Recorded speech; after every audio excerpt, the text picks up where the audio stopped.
কেমন আছো বন্ধুরা? আশা করি সবাই ভালো আছো। আজ ওয়েদারটা খুব সুন্দর, তাই আমরা সবাই মিলে বেরিয়ে গেলাম একটা বিশেষ জায়গায় যাওয়ার জন্য। শুধু আমরা তিনজন নয়, আমার সাথে আরও কিছু বন্ধু আছে, তাদের সাথে রাস্তা দেখা করলাম। দিয়ে আমরা সেই জায়গা যাওয়ার জন্য বেরিয়ে পড়লাম। বনের মধ্য দিয়ে খুব সুন্দর রাস্তা, প্রকৃতির ছোঁয়া পেতে পেতে আমরা পৌঁছে গেলাম সেই জায়গায় যেখানে আজ দেখার জন্য বেরিয়েছি। তো তোমরা লাস্ট ভিডিওটা দেখতে থাকো। অনেকে এই জায়গায় এসেছো, অনেকের বাড়ি এই কাছাকাছি। তো যারা সামনাসামনি তারা অবশ্যই কমেন্ট করে জানাবে। তো এখানেই প্রথমেই এই যে ভাঙা ভাঙা ট্রেনের বগিগুলো পড়ে আছে, তারা নিশ্চয়ই দেখে বুঝতে পারছো কোথায় এসেছি আমরা। তো যারা বুঝতে পারছো অবশ্যই কমেন্ট করে জানাবে।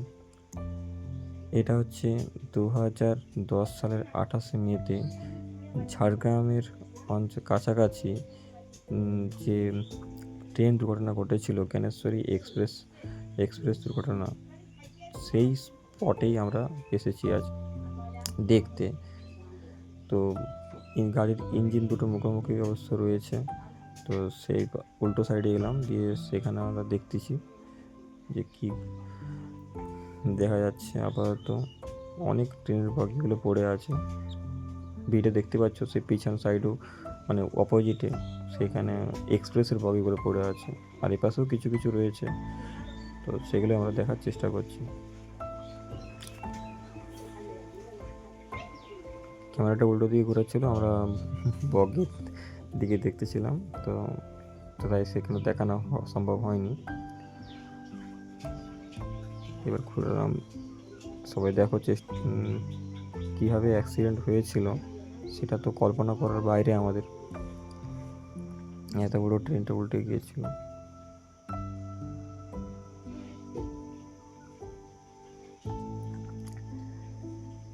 এখানে বিশেষ করে সেই সময় যখন মারা গিয়েছিল অনেক মানুষ, লোকমুখে শোনা, যারা নাকি এখানে অনেকের কান্না আওয়াজ এসব শুনতে পেয়েছিল।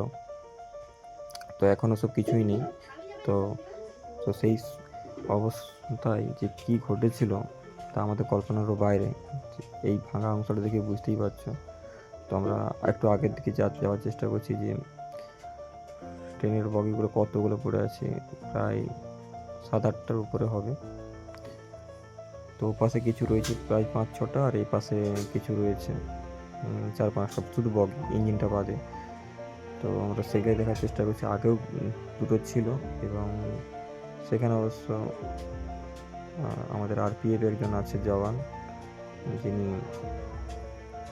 পাহারা দিচ্ছেন। তো আমরা একটু ইঞ্জিনের উপরে উঠে দেখার চেষ্টা করছিলাম, দিয়ে সেখান থেকে বেরিয়ে একটা বগির একটু অংশটা ভিতর থেকে নেওয়ার চেষ্টা করছিলাম, কারণ টিনের অংশ তো খুব ভাঙা, কোথায় কি লেগে যেতে পারে, তার জন্য আর ঢুকলাম না। বেরিয়ে গেলাম সবাই মিলে। বাইরের দৃশ্যটা দেখতে আমরা নিজেদের মধ্যে একটু সেলফি তুললাম, ফটো তুললাম, দিয়ে যে যার বাড়ি চলে এলাম। তো কেমন লাগলো সবাই জানাবে।